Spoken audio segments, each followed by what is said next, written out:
Alright guys, for today's video, I want to talk about messing with a predatorial species' senses. And what I mean by this is vision, feel, taste, scent. There's a lot of different things that come into play, whether it's the pressure outside, whether it's the time of year and the water temperature. Predators are going to react different, and you're actually going to get a whole lot of strikes that you weren't even aware of by manipulating that predatorial species' senses. Yes, I'm going to be focused around bass fishing, but this applies to trout, pike, musky, striped bass, all of them. And if you think about this and keep your focus on this particular subject throughout a fishing day, I promise you, you're gonna catch more fish. I can go on for hours and hours and hours about this, but I wanna give you a generalized idea of things that I'm thinking about and how you can apply it to your fishing game. So let's go. So as I'm looking outside right now, I'm looking at the conditions. It's clear, it's calm, and I'm thinking, how can I manipulate the species in my lake into striking? Whether it's a reaction strike, or whether it's a hunger strike, I have to do something into tricking them to strike. There's small feeding windows throughout a day. So generally, when you're catching those fish throughout that day, there's times that you do run into those feeding windows, but the majority of the time, you are actually tricking them into striking, though a lot of us are not even aware that we're doing that. So let's break it down, let's step into my shop, and let's start thinking about some key senses in each predatorial species and how we can possibly trick them into doing it. All right guys, let's take a look at our pretty little bass right here. This is absolutely a live bass. No, I'm just playing. Okay, so let's think about your cast. First things first, when your cast hits the water, what's the first thing that a bass has the opportunity to hear, right? He's hearing. The moment it hits the water, even if it's 100-foot pass, this bass, trust me, they hear it. And a lot of the time, if it's clear water, as it's traveling over in the air, over the top of the water, the bass is also aware that it is traveling in the air. I've proven this 1,000 times over in videos where I cast. You could see bait fish running. You could see swirls in the water. They are very aware of predators coming from up above. So he's already aware when it's going through the air and when he hits, okay? So what's actually the first sense? The first sense is visual. It's not audio. Even though your cast hits the water, you would think that would be first. All right? No, it's actual visual. Unless he's deep or in dirty water, that's where he's not going to see it first. He's going to hear it first. So think about this, all right? The moment it hits the water, that's the bass's first trigger, all right? His sense is audible at that time. If it's clear water, his first sense is it flying over the surface of the water. And this is where like pitching comes in handy versus an overhand cast in shallow water. If it's an active bass willing to eat or an active fish willing to eat, a lot of the time that trajectory of it going lower to the water level instead of making a arc will get you more bites. Believe it or not, that is a huge player. Most people don't even think about that. And how loud or how silent it enters the water is also a big player. This is why you need to remain thinking at all times. So it's visual or audio which comes first, and that's how you decide the two differentiating factors right there. The next one is feel, okay? The dark line down the side, the inner ear of the bass, the lateral line, that is a sensory ability. If this fish is in pure chocolate milk of water, he can still hear and he can still feel, but he can't visually hunt unless it's bright outside where ultraviolet light penetrates the water. But then he's still only getting a silhouette of a white bait or a pure black bait. Everything else tends to blend in. White's the only color that reflects ultraviolet light. So if you're fishing in pure muddy water, white or black is going to give you a silhouette. A pure white will look more reflective versus a black will look more like a neutral outline of that. So now what I'm talking about is manipulating their senses into getting them to strike. If everything's working to a bass's favor, you have to use a very natural looking presentation, okay? Now we've heard this for years and this is nothing new. Match the hatch. That's great and all. If you can match it perfectly to what they're eating at the time and get that fish when he's actively hunting, or there's a school of bait and there's a group of fish actively hunting, but the odds are not in our favor of that actually happening for us. The odds are always in our favor that we're going to go out and fish for them probably at the wrong time when they're not hungry and we have to trigger them into striking. Let me tell you this as an example. You get out it's low light outside, all right? We all know in low light, bass tend to be more active. Why is that? Yeah, the pressure's slightly lower at nighttime and low light hours, and when the sun comes up, there is a slight pressure increase. Not dramatic, but it is there. What's really going on is they're using their feel as a primary and their visual as a secondary. Most bait fish and everything come up shallow in low light hours, and that bass is going to come up there and be much more willing to actively run down a bait. So we know we can move faster, we can cover more water in low light hours, and the opposite stands true. When the sun comes up, they're going to move into heavier cover, and it's not that you can't trick them into eating. But let me tell you this, you're moving a bait fast across the surface, and a bass blows up on it and he misses, okay? You feel nothing, or you see his tail hit the water, or he swirls and he changes his mind. That bass catches things moving way faster than your bait on a regular basis. This is how they survive. Everything in Mother Nature is moving fast. If the bass missed your bait, you did something wrong, okay? He noticed it wasn't what he wanted. He went flying up on there, said, no, that's not what I want, and changed my mind instantaneously. And even with the frog, you're going to notice this. You can make a skip cast bouncing across the water, and that'll look very wounded. It's moving fast, and oftentimes the second it stops, they'll trigger, okay? You force that bass to react. That was a speed deal, all right? So now, here's what I really want you to think about and really observe here. How many times have you been out fishing, okay? Buddy hooks a fish in the boat, and he's fighting that fish, and you reel up real fast to go assist your partner, and all of a sudden you see a bass or a big predator species come out and try to take your lure. And you're like, whoa, he just tried to hit it when I was going super fast. You force that bass to make a last second decision. He didn't get to analyze your bait, or it didn't get to analyze your bait, and flew after it and took a pot shot at it. And if you're going slightly slower or slightly faster, maybe that fish would have got it, or maybe they did get it and you caught that fish. And the exact opposite stands true for going insanely slow, and I'll explain why. Hang with us, guys. We'll be right back. Attention Northern California anglers, have you been to Boat Country in Ripon? With one of the largest selections of aluminum boats in the valley, from North River, Hughescraft, and Crestliner, chances are they have the right boat for you. And they also have a full-on service center to take care of all your maintenance or repair needs. If you're a boat owner or just looking to become one, you owe it to yourself to check these guys out. Visit BoatCountryUSA.com or stop on by. We'll see you there. Hey guys, did you know that yours truly is now hosting Lucky Tackle Box's monthly panfish instructionals? And aside from relentless fish catching, I'll be breaking down the rigging and the gear you need to get going along the way. And of course, a few extra tips to help you score more fish on the goodies included in your box. So remember, the tug is our drug. So go visit LuckyTackleBox.com and get signed up today. Absolutely smoked that thing. Look at that Spotopotamus, man. Big one, real big one. Yes, God, choked it, dude, choked it. Look at that. Yeah, I want that headbang. Come on.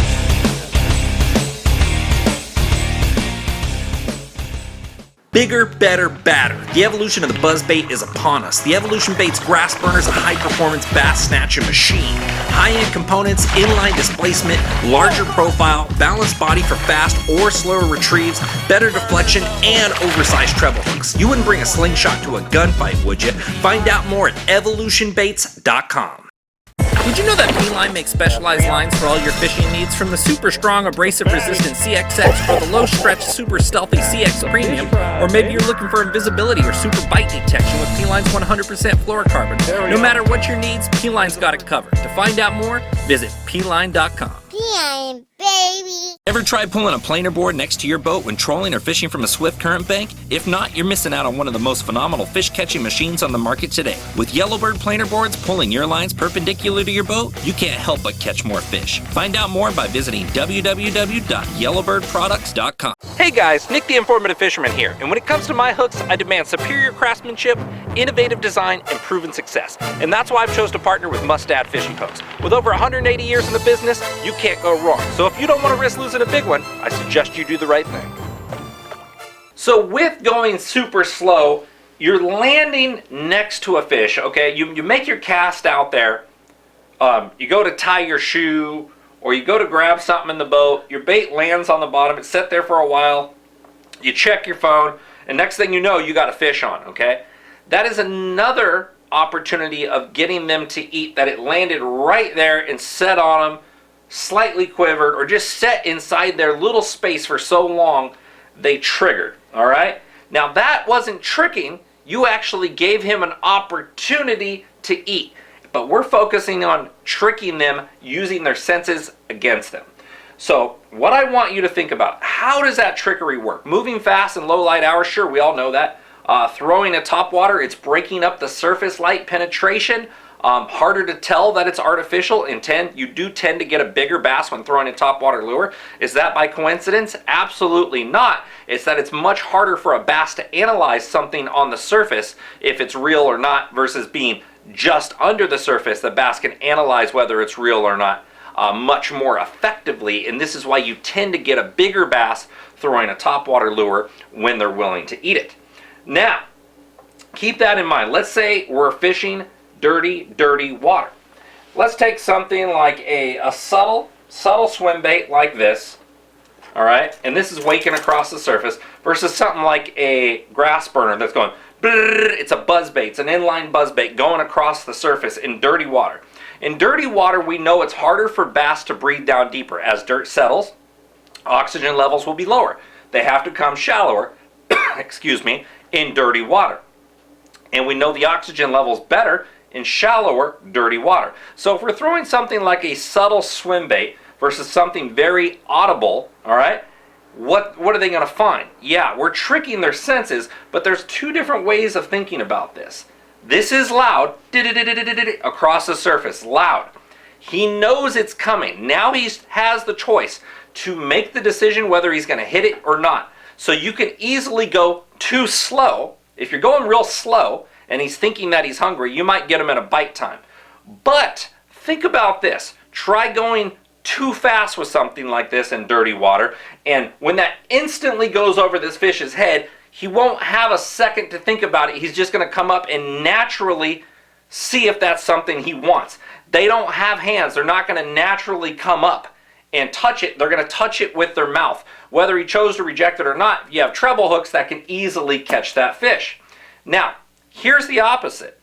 Silent. No rattles, nothing. Dirty water. Now you're coming through there. This is the complete opposite. If it's too far in dirty water from this fish, his strike zone's probably small. He may have not felt it if it's far away. He may have heard it land, but if you made a long cast, he didn't hear it, he didn't feel it. And all of a sudden, he feels it with his lateral line, and then he eats it. That's a completely different type of reaction. And if you didn't try something like that in this particular scenario, you could have forced this fish to instinctually grab this by being so subtle that you took his senses out of the equation. You made this fish not be able to use his powers of analyzing whether something is real or fake. And you can also do that with a loud audible bait. So let's think about this. Low light hours go away. The fish moves into heavy cover, all right? Flipping, punching, you probably heard of this, where you take a big heavy weight and a creature bait and you punch through that matted vegetation. This fish is this deep under the matted vegetation. Matted vegetation sitting right here, and we're coming through.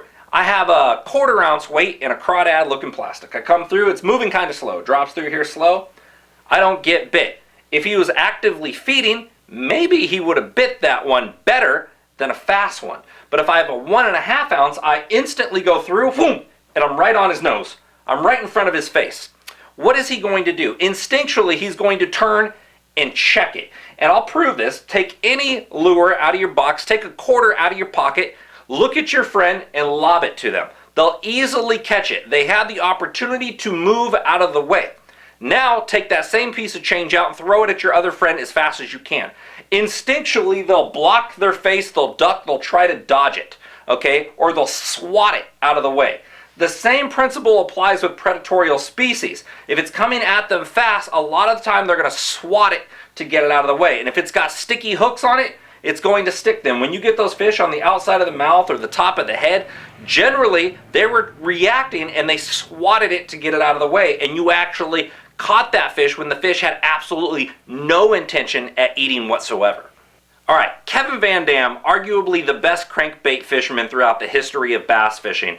loves to preach this, and I don't hear a lot of people talking about this, where he's coming through with an audible crankbait, deep diving crankbait, going down there, he catches a couple fish, he makes a few more casts, he changes his angle to try to trick them, to come up from behind them or come up from in front of them to make them visually see the target and see if they want to eat, or come up behind them or across them to force them to react. What he will do after making a few more casts where he doesn't catch them, he's got another big crankbait tied on another rod that's silent and will throw it out there. The silent one, he's throwing way past them and bringing it through fast. Boom.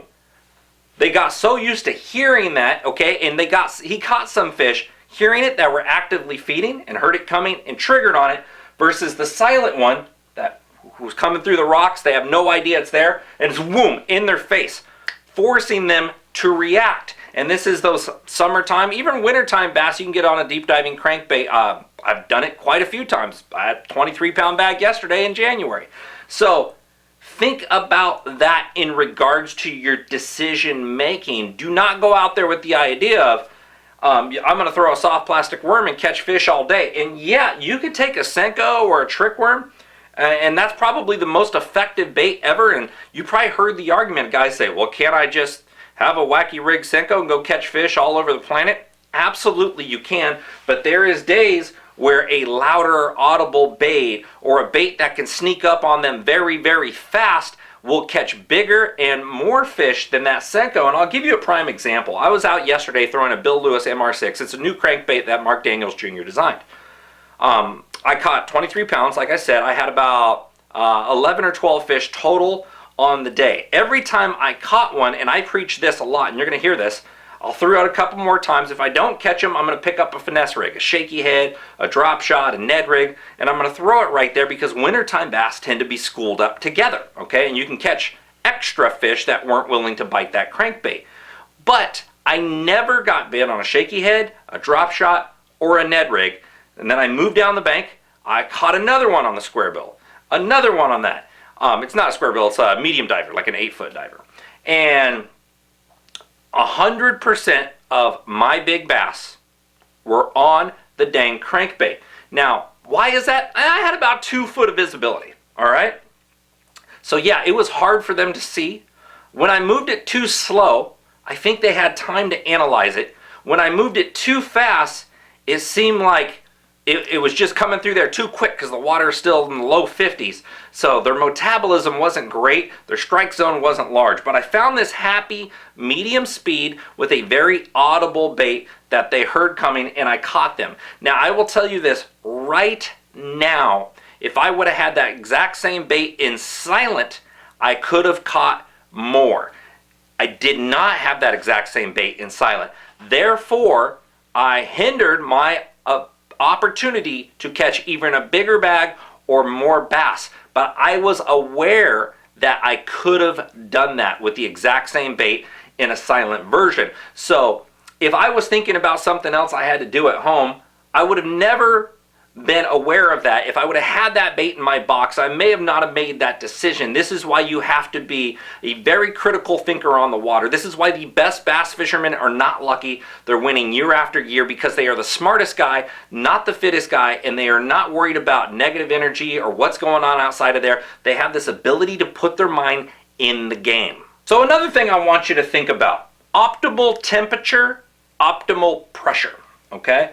This increases. Imagine this bass has a beach ball around him, and this beach ball is the strike zone.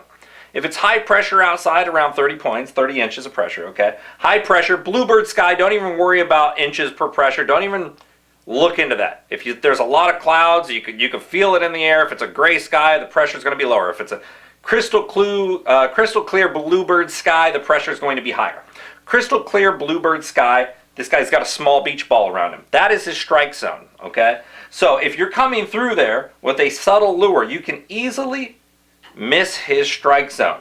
Or you need to move very, very slow, allowing him to shift his strike zone over.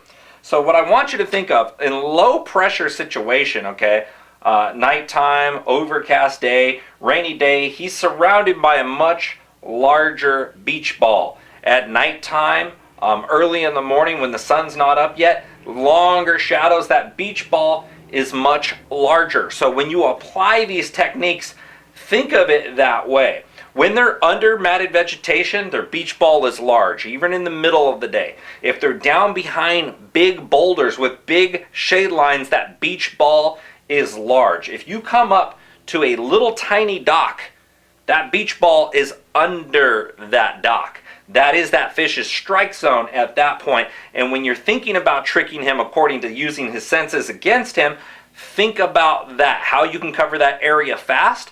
Think about how you could soak in that area or present multiple presentations into tricking that fish into striking. Now let's talk about a very subtle, clear water, calm, no wind outside.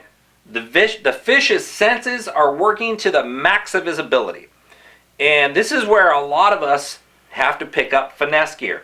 Whether it's a wacky rig worm, a drop shot, something that goes down is very, very subtle and will trick that bass into eating. And you're going to see in these videos guys catching big bass on these techniques.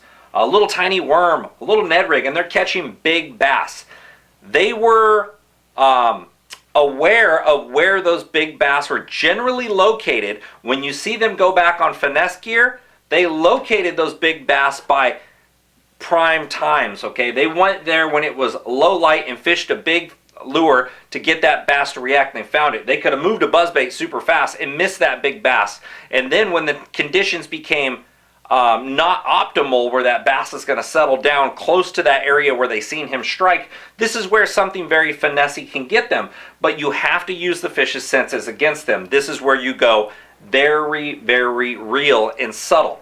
So one of the little basis is, if you're trying to trick that fish into thinking it is real by using his senses against him, if you can take a soft plastic and lay it on the bottom of the lake, and you have to kind of focus to see it, even in real shallow water, if it blends in, that is about the best color option you can have. All right? Now, one thing I want to teach you about tricking a bass's senses in optimal conditions is, if you're on top, sometimes you can get them to eat on top, but they can't focus as well because the ripple's up there. A little bit of wind can help you, but if it's slick calm, you're going to have to be in some sort of shade line to trick them to where they can't get as good of a visual. You want to twitch it a little bit more often. Don't let them analyze it. If they come up on it and you see them, vibrate it a little bit just to where it looks a little bit more realistic and lifelike for them.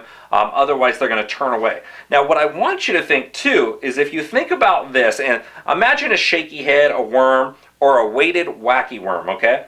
It's down on the bottom. If you can make a little bit of silt move around it, a little bit of bottom dirt, you're creating a harder focal point for that fish. He sees that it's real, therefore he's going to have to analyze it with his mouth, okay? If it just sits there, sometimes you can get them. If it lands in some little bit of grass, that helps, because that little movement of the grass, they can feel it, their lateral line's working. Everything's working to their maximal ability. So by dragging the bottom, going with a slightly heavier shaky head or a nail weight inside of your wacky rig or your Texas rig worm, trying to do something to bump it into something, Carolina rig style, anything that's going to help them be able to not analyze it as well. That's kind of weird. Help to prevent them from being able to analyze it as well. I was trying to think about how to paint that picture in my head for you guys. Middle of the water column, suspended bass, you're fishing a bridge piling, a deep rock wall, water's clear, slick calm out. Translucent colors where you can see through the fish is messing with their senses. It blends in, it's much more camouflage, therefore they can't analyze it as well. This is where you're going to get more strikes. Now imagine an overcast morning and you have a painted finish of a bait, jerkbait like this, twitching through the middle of the water. That's just going to help them see it a little bit better. But if you notice you're not getting bites on it, or if you've seen the fish come up to it and didn't hit it, they are getting too good of a look. That is generally what's going on. They will bump it, smack it, or bite it if they are analyzing it and you are confusing them correctly. Now, I want you to think of another thing too. A glide bait in the middle of the water column. I'm gonna grab this guy and drop him down and sneak him out of here. Savage Gear Shine Glide, you guys see me throw this a lot. This is going through the middle of the water column. Clear day? Nope, not good. Bone? Nope. Overcast? Yeah. Now we're working because it's more of like a painted finish. We all know white's going to show them a disco ball effect, but going through the middle of the water column, traveling side to side, it's different. They want to analyze it, but if they can visually see it, okay, and you see those fish following, you generally have to give it a harder twitch with the reel and cut out to make them think that it's wounded. Therefore, their predatorial instinct is going to kick in, but you're not tricking them with their senses. You're forcing their predatorial instinct to work like that as well. And it's the same thing when I was talking about the fast dropping speed versus the slow speed. Moving fast, predatorial instinct is going to tell them to grab it before they miss an opportunity. But if that water's too cold for that particular species you're targeting, remember that will come into effect. That strike zone is now smaller. He's in that smaller beach ball. Around 70 degrees is the optimal temperature for the largemouth bass. For spotted bass and smallmouth bass, it's around 65 degrees is optimal temperature for them. Hopefully these tips helped you out, guys. If I think of a lot more stuff, I'll make a part 2 of this. I want you to really go out there and instead of thinking you have to match the hatch all day long, think about the position of the fish where you believe they are, what the watercolor's like, and how you think you could trick them by going faster or breaking up the water column on top or dragging something along the bottom. Think about messing with them to where they don't get a good look. Don't give them the opportunity to say no. I'm Nick the Informative Fisherman. I appreciate you guys watching. Follow me on Facebook, Instagram, and YouTube. Thanks, guys.